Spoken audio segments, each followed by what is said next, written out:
Well, welcome everyone. Thank you for joining me today. And my name is Robert Dougan, and I'm going to talk to you a little bit about what I call the new normal of hiring remote workers. Now, while we've been going through what I would call a new normal, sometimes we might look at a crisis as an opportunity. We've been in a world today where we've been thinking about having more flexibility in our hiring environments. However, what we're doing now is that the majority of us are working from home permanently. And this has created, I guess, what I would call, a global experiment to say, hey, does this actually work? And what we're learning is that it actually does for some people and it doesn't for others. So what I'm going to touch on today is I'm going to touch on a few things. I'm going to touch on a few things on, some people are meant to work from home and some people aren't. Some people are meant to work remotely. I've been working remotely now since March, but it wasn't anything new to me because I was somebody who, traveled a lot, worked from hotels, worked just about from anywhere. And that's really what I got used to. So here's just a couple little interesting statistics just to kind of kick us off. I'm not sure how many people know, but posting a job with work from home increases the number of applications by about 3,000%. Keep in mind, that's not a typo of an extra zero. I was quite blown away by that statistic. And so by about 3,000%, you'll see an increase in applications because what we're finding is people want more flexibility in working from home. 86% of the workforce, actually, believe it or not, is seeking workplace flexibility. So just to kind of reiterate my last point, you're seeing that uptick in applications because the majority of the workforce wants flexibility. And I know you as HR professionals are grappling with the fact of, how do we manage this? How do managers manage this? But the fact is that especially those who live in, who have to commute long distances, they want more flexibility in their workplace. By 2030, and this is a statistic from Gartner, by 2030, the demand for remote work will increase by about 30%. So if you're currently have your workforce who has gone working from home or remotely, you're going to see that increase by about 30%. And keep in mind, that's only 10 years away, and 10 years can come up real fast. About 64% of today's professionals say they can work from just about anywhere. And I'm going to touch on that today as we go through the presentation. We're going to talk about working from anywhere and the advantages of that for candidates and also employers. The highest percentage of industries that are experiencing remote work are technology, insurance, arts, media, finance, and a number of professional services type roles. So if you're in any one of those categories, you're going to start to see an influx of remote work. And I want you to start to think not even what's going on today. I want you to think about, the future. I want you to think about, what does the future look like for remote work? But how do we hire remote workers? And this is what we're going to talk about. So let's talk about what I call the distributed workforce. And what it comes down to is you can work from anywhere. And I was just speaking to somebody today, which is really interesting, and they were telling me a story about how they had a trouble with one of their developers, and they were located here in Toronto, and they had to find a new developer. Believe it or not, the one developer that they chose afterwards to do the work for them ended up being in Poland. Their company's in Toronto, their developers in Poland. They meet with them virtually like we're doing today, once a week, and they're just doing a fantastic job. So when you start to think about your workforce, don't limit yourself from just geography. Okay, and there's advantages for the candidates, or even I would say your employees, but there's also advantages for the employers as well. So when you look at this, the candidate advantages obviously is there's no commute. If I use myself as an example, I've been working from home during COVID-19 since March. My commute would be going back and forth from work would be about roughly 2 hours. And so that's 2 hours a day that I have to plan around. And that planning around, getting to work, managing family time, managing personal time, and coming back not knowing whether there's traffic or whether you kind of hit those little spots, there's stress involved in that. But you have to manage your whole day and workforce around that. But now, as long as with technology and you're set up, you don't have to worry about that anymore. The other thing that's really interesting is that it opens up the job market. And I've already touched on this already, is that it's not bound by geography anymore. So what that means is that, you could be in Winnipeg and there's a job opportunity in Toronto. And you know what? You don't have to now move your family or move yourself to a different location. You can apply to anywhere within the country. And so it opens up more opportunities for you, especially, if you're wanting to get into a very niche career opportunity, that you have that ability now to go work anywhere. It also improves your lifestyle. And I've already talked a little bit about that in my personal self. But when we talk about other people, obviously, we live in a different world. What if you're a single mother? What happens if, certain things that happen, you have to be able to manage your lifestyle. Having the flexibility to work from anywhere also means it's not 9 to 5. It could be, 7 to 1. It could be, 12 to 7. It could be anything that you want it to be, as long as you're producing that. And I guess that's also a struggle for some employers is, we're classically attuned to the 9 to 5. Now, the next one is reduce stress. And I'm going to touch on this. And obviously, for some people, all of these things, for example, can reduce stress. Moving is stressful. Your lifestyle can be stressful. A commute can be stressful. But I put the words for some. And the reason I say that is, working remotely is not for everyone. And I recently just personally ran a little personal survey on LinkedIn. And I found out that, I put, did you prefer, now that you've been working from home now, experiencing this, did you want 100%, roughly 50%, or would you prefer, to be right back in the office? 64% of people now say, I'd like a bit of a split between the office and working remotely. There was a smaller percentage of people, roughly around 8%, not 8%, 32%, that would prefer 100% work from home or remotely or anywhere. And as you've probably seen in the news, Barbados, which would be an awesome place to go to work, they're offering 1-year visas to people as kind of a tourism strategy to bring people to the island where they could live there for a year, but work remotely from anywhere. So their companies could be anywhere in the US and Canada, et cetera, or anywhere in the world, but they could live in Barbados and they could work using the technology. So they want to become that technology hub, and obviously have the respending of people's money within the economy. Great strategy. And now we're starting to see other certain economies which are struggling through COVID-19 in this time, that are actually thinking of similar strategies. So let's take now a flip side to look at this. Let's look at it from the employer's advantage. Now, if we already know there's a 3,000% uptick in applications, it completely now opens up your talent pool immensely, because you can hire the best globally from anywhere. And if I just use my example again of the Toronto firm hiring a developer in Poland, and they're in Toronto, that opened them up to hiring the best developer for them anywhere in the world. And for you as an employer, that increases your opportunities to potentially penetrate certain markets. It also allows you to open up your realm to hire more top performers. Now think about it. If you're just sitting here, and I'll use, say, Montreal, and you're looking for a specific type of person, you're limited to the Montreal area. Now you can branch out across the country and actually source talent, and also source the best talent. A good friend of mine works for an insurance company, and they told me a story about how they were looking for somebody in Toronto for a specific director role. And what they told, and I guess the manager said, well, the best candidates in Montreal, they'd have to move.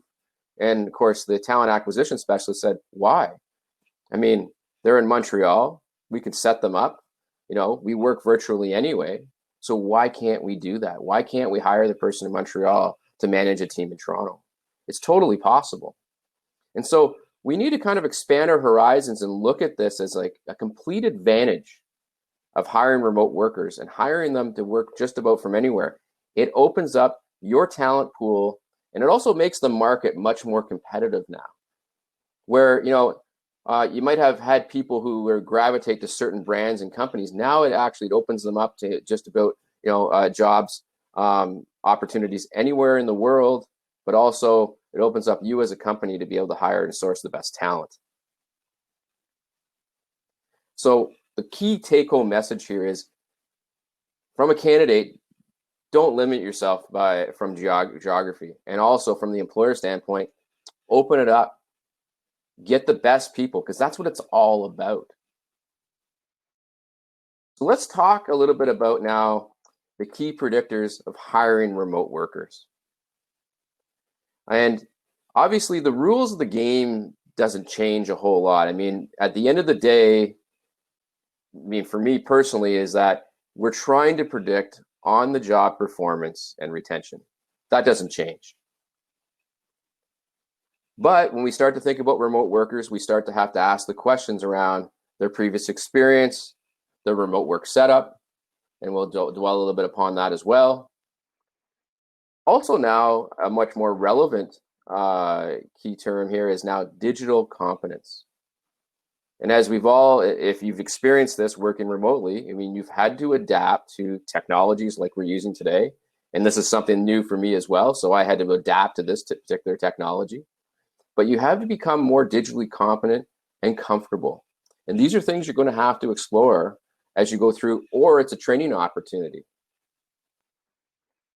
Of course, last is remote work personality suitability. As I mentioned in the previous survey that I carried out on social media, 64% now say they still want remote work, but they found there's some challenges based on who they are and what they need. And all of our personalities need something. And I've been working in the assessment business for over 16 years. And so, of course, your personality dictates the way you behave and the types of environments you like to work in. And so we're going to touch a little bit upon all four of these things as we go through. So let's touch upon the first one, because I think the first one is really important. So the first one is predicting performance and retention. I tell every company that I work with, there's nothing more important in the hiring process and whether or not you need to try to predict whether somebody will perform and whether somebody will stay with you. Those are the two things that are top of mind when you're going through looking at candidates, and you should have a formula around that. We have a formula around that, and what we believe is that the person has the right talent, they have the right habits, and they fit the opportunity. So when we look at talent, we think, does the person have the potential to do the job? Are they trainable, or did they come with some trainable skills? This is what we would call the can-do piece. And then the next component is, do they have the habits associated with doing this job? Do they have the right attitude? Do they have a history of working hard? You'd ask those behavioral-based questions. And this is, will they do the job? So can they do the job, and will they do the job? Typically, these two elements will predict performance. The last one, though, is what I call opportunity. It's their opportunity to fit within your culture, to fit within the career. Now, I've seen a lot of people who can do the job and will do the job, but they don't fit that particular company. And I'm sure you all can think of examples of that, either personally or where you've hired people where it just didn't seem to work, even though we thought they could do the job and they would do the job, but they just didn't fit. And what we find out is that fit is the number one reason why people stay or leave organizations. Typically, it's not around compensation. It's around they're thinking that they want a better opportunity where they'll fit, where they can exercise those skills. So I brought this slide up because I want you to understand that this is a key critical component to hiring people. Will they perform and will they stay? So the rules don't change here. Now, where the rules start to change with remote workers is when we start to think about some of those other things that we talked about. So let's talk about previous experience and remote work setup. So I use this, great a picture. I mean, it'd be great if you could sit outside on a beach with a desk and do your work. That's awesome. But we need to find out from them, what's their previous experience working remotely, whether it's full or part-time. My own personal example, I travel, or I used to anyway. And, working from, you make shift, you work in hotel rooms, you work in business centers, you do what you got to do, you work in airports, etc. So for me, you'd leverage digital technology and you figure it out. But what you want to find out in the hiring process is, what were some of those challenges? Some of the challenges for me when COVID-19 hit was, hey, you know what? I can't go see people now from a sales standpoint or a consulting standpoint.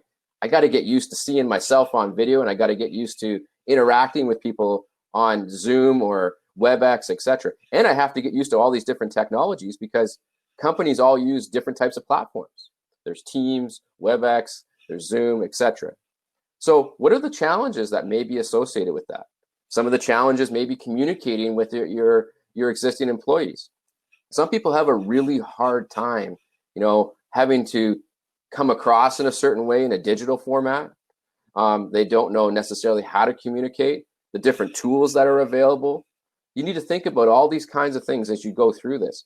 And think about these as, are they absolute barriers, or are they things that we can actually help them develop some skill? And of course, the next question is, are they willing to? And then of course, we want to find out what their successes were.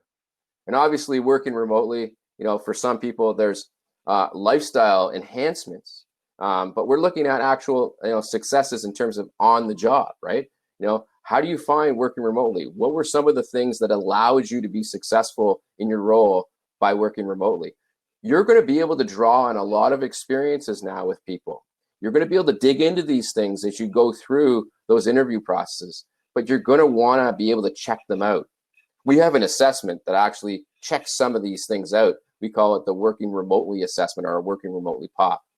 And I could talk to you at the end of the presentation about that as well, or you can reach out. Next is, what's their current remote work setup? A lot of people didn't think about this. I mean, some people were set up in their kitchens. Some people are set up in, I have an office, I'm lucky. So I have somewhere to work. Are you working on the couch? What's your distractions? I mean, do you have a dedicated quiet workspace? Is it shared or not shared? I mean, obviously, there could be two people in the house. You could have a family. As we all know, the kids been off school for a long time. So, you have some other distractions. So what's that dedicated quiet workspace? And even post this time, when everything kind of goes back to maybe what we'll call normal, the normal won't be normal anymore. People will want to work remotely and go to the WeWork type setups where they can have a dedicated workspace they can rent out. People are not going to potentially want to be commuting, so they'll want to be living in different locations. Think about these types of things as you go through your process. Digital tools, we just already touched on that. I mean, in terms of challenges and successes, but ask them, some questions about what are some of the digital tools that they're comfortable with? What's their competency level? And we'll talk about that. And of course, the last one, and I have no idea, we'll find out at the end of this session, but, sometimes working remotely, you have an unreliable Wi-Fi connection. And, we want to find out, because those digital tools, we have to engage and converse with each other. So let's talk about digital competence. So we've touched on digital tools. I want you to understand two key elements. There's digital literacy, which is a general knowledge of digital tools and applications. And then there's what's called digital competence, which is knowing how to use these tools to create and or find new solutions with their applications. So there's a real clear divide here. So if you're asking questions about whether they know about tools, we're looking about what their competence levels are on those tools and need to explore those, where if we do hire them, if they're great, do we need to develop them further, etc.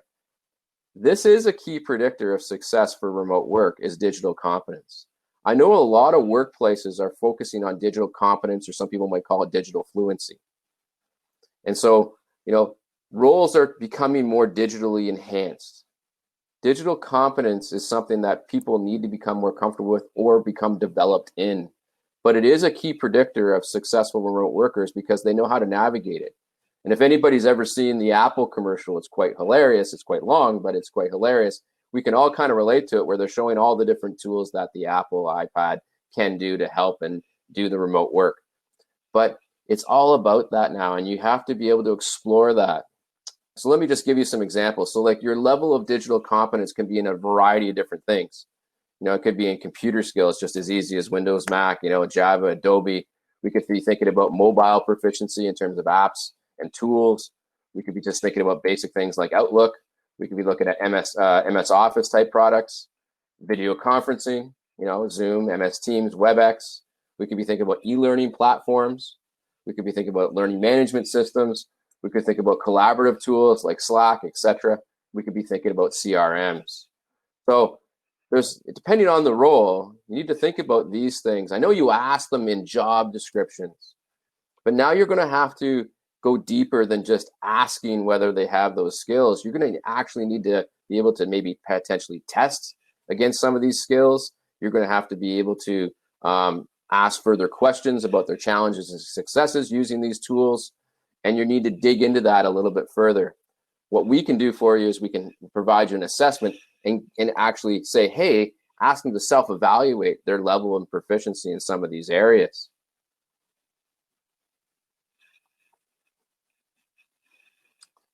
So let me just talk about now, personality traits. And is everyone meant to work remotely? The answer is no. Not everybody is meant to. I've had a number of conversations with people, and I ask them all the time, okay, before this all happened, did you want to work remotely? Yeah, I wanted to work from home more. I wanted to do this, etc. I ask them now 3 or 4 months out after this all happened, and I say, how do you feel? Well, I kind of miss the office. I miss the collaboration. I get so much more done. But then there's the opposite. Then there's people out there who say, you know what? I'm much more productive. I'm much more efficient from working from home. So you have to dig into that, and that's all personality based. I once had an individual, even a number of years ago, when the banks actually, didn't have any more offices available because they found out 76% of the time the employees weren't in their offices anyway because they're out at meetings. And so they ended up being able to work from home. And what ended up happening is that, he was there with himself and his dog, which is where I have the picture here. And he says, you can only stay so long talking to your dog when you're working from home. He says, so I had to go find a branch so I can interact with people because my personality is a social person. I need to get my energy from being around people. You need to test for this.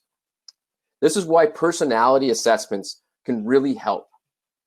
This is why you need these types of assessments so you can dig into this kind of stuff so you can better understand. So let me just talk to you about personality and assessments, how they help. They can predict behaviors. Remember, your personality dictates the way you behave, and they can, in a good assessment, can predict on-the-job performance. They help you identify the strengths. Remember, when you get into a selection and process, you're looking for why they're going to be successful. It can help you identify some of those types of things. It can help you identify a person's fit to a remote work environment. It can help you better understand the disposition of your existing team. That's why you would want to also use an assessment. It can be leveraged in coaching because you're going to know how to navigate with that individual based on who they are. I always say, if you use a personality assessment, it allows you to go into the relationship with your head up. And it can be used for building remote teams.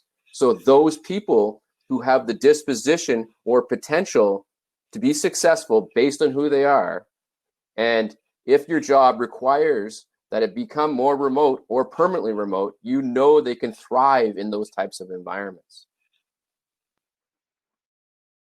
But the number one competency that we've realized for working remotely is what I call self-management. Our company is called the Self-Management Group because we provide self-management training. Years and years ago, self-management training was extremely important, and it's still important today because it's all about people taking responsibility for their performance and accountability for their results. But you got to be able to assess this. We can train to it, but you also want to see who has the natural ability to manage themselves, manage their time, their priority, organize themselves. It takes a special kind of person. Some people can work more in a fluid, adaptive environment, and some people need more processes. Here are some of the other key personality predictors. Resilience. Obviously, especially during this time, being thrown into the situation, you have to have some level of resilience. Adaptability, collaboration, the need for structure. When you're working remotely, you have to create some of your own structure. Get up at the same time. Start your projects accordingly. Have that flexibility to make some shifts and pivots. Your e-learning orientation, extremely important because that's the way you're going to learn. It's online. Your learning agility. Are you somebody who's going to be able to get into some analytical details?